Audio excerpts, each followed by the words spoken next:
I'm here today to show you a basic practice that you can do at home. This is a short practice. In each of the poses, you're going to spend a few breaths. I'll be talking you through it. Now, one thing that many yogis agree about is that sun salutations are a great way to give the body a complete stretch. But a lot of people start seeing all that acrobatics and they're like, no. So we're going to do a kind of a lazier, feel-good version of a sun salutation. In fact, this is what I would call a wave or an ocean salutation. And the first place I saw this was in Eric Schiffman's class, an amazing teacher. And it's a 4-part sequence, kind of combining some of the poses that we've learned earlier today, including cat-cow, including child's pose, and including up dog. But we're just gonna make it dynamic and find that wave-like motion. Again, this is something that anyone can do, regardless of age or shape or physical condition. Let me show you how it works. We're gonna start in modified child's or lightning bolt pose. This is kind of home base. So Vajrasana or lightning bolt pose or modified child's pose, you guys, these yoga poses have a zillion names because yoga is super old and a million people have come along and innovated it, which is beautiful. So here we are. This is kind of our home base. It feels nice and yummy. Find space in the ribs. Inhale, send the breath into the back and kind of curve up with it like a Halloween cat. Exhale, take your hands a little bit farther out and then slowly allow your hips to melt into up dog. Inhale, take the full expression of the pose, curve the face and the chest up to the sky, like a lizard on a rock. Exhale, and push back to the original pose. Again, an option here is to pad up the knees if your knees are hurting. So it's a 4-part breath, or 4-breath movement. Inhale to rise, exhale to fall. Inhale to rise, heart and eyes. Exhale, press back, nice and smooth. Again, trying to embody the ocean, not only with the movement of your body, but with the movement of your breath.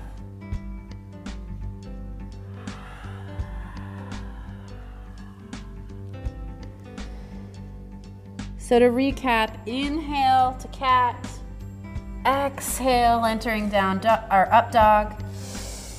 Inhale, full expression of up dog. Exhale back. Let's repeat this twice more with our eyes closed.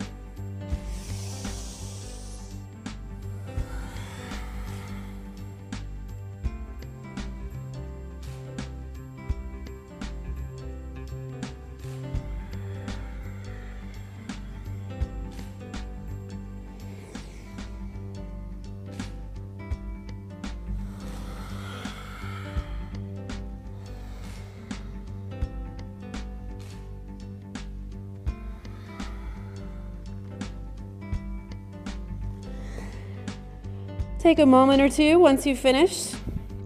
If you'd like to do a couple of more, you're certainly welcome to. I'm going to rest here for a few breaths in child's pose.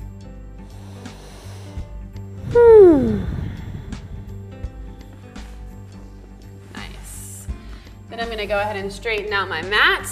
You should already feel some warmth in your body. We're going to work with that warmth now to do just a few basic stretches. Again, this is not a complete yoga routine, but this is definitely something to do, kind of a quickie to get you started. Inhaling, exhaling, we're gonna go into forward fold. Again, you may not come down this far. In fact, I tell people, don't start with your best. Start halfway. Continue your breathing and allow your body to sort of organically start to melt into and accept the pose. Notice the energy in my feet. And notice also that I keep my spine long, so my heart is moving towards my toes. What tends to happen a lot in this pose is that we start compensating and making up the distance with our shoulders. So we're tight in the lower back and we start rounding here to try to make it. But this is only going to stretch us in ways we're used to stretching in, and it's not going to help us correct our posture. So it's much better, mucho mejor, to sit up straight, exhale, and come a little bit forward so the lower back is an extension. Better to be here, even if it's only 1 centimeter. Keep the spine growing tall and keep the breath flowing. So beginners may be here, they may be working on simply getting the legs to lay flat on the floor. That's okay too. And more advanced people may go ahead and just melt in and even grab the fingers. Go ahead and find your favorite spot and land on it for 3 full breaths.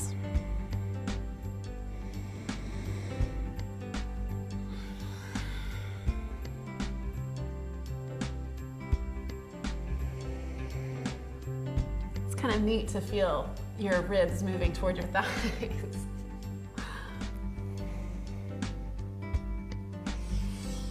Yogi superpowers. Inhale to come up, nice long spine. Let's counter stretch that in plank or table, yogi's choice. So you're gonna take the hands nice and wide. The fingers are pointing towards the bunda. We're gonna open those shoulders and peel the shoulder blades back and down the back. Interesting to note that the shoulder blades are the only floating joint in the body. So let them float, breathe. Get space, open the throat, and then bring the head up, point through the toes, and find some energy in the legs. Press the hands and the feet into the earth to gently come up into inclined plane. We want to make this a nice diagonal line from tip of toes all the way out through shoulders. You want to kind of imagine yourself as one of those charts you see like in an acupuncturist's office. So you can start to feel the energy moving throughout parallel channels in the body. Now, if this is too intense, you need to walk your feet in and take table. In fact, let's all do that because table is nice. Is fun.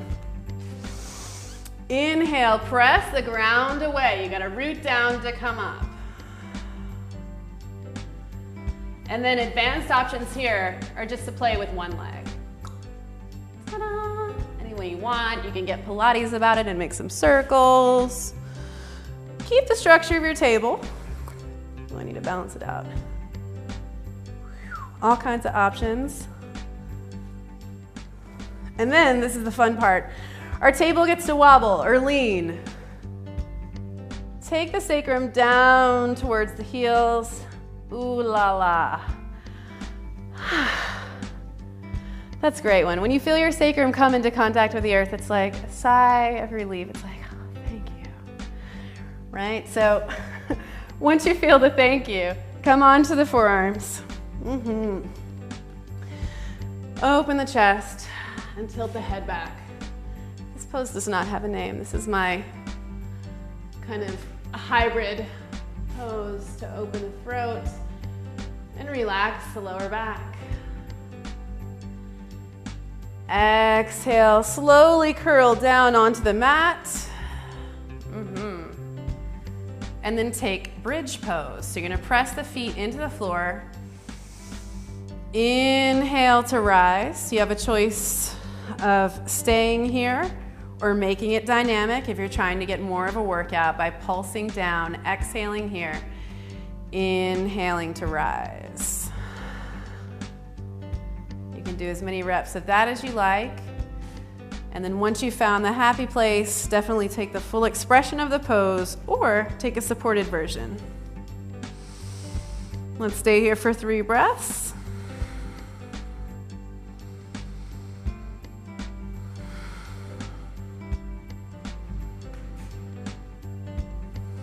And take the scenic route down, core working. maybe a count of 10.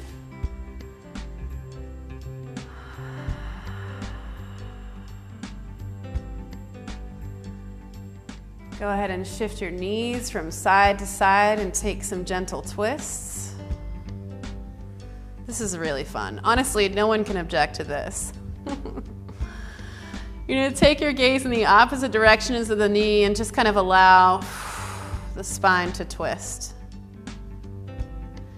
Interesting to note that the spine can move in many different directions, right? It can bend forward, it can bend back, it can bend side to side, and it can also twist around itself for axial rotation. The spine is amazing.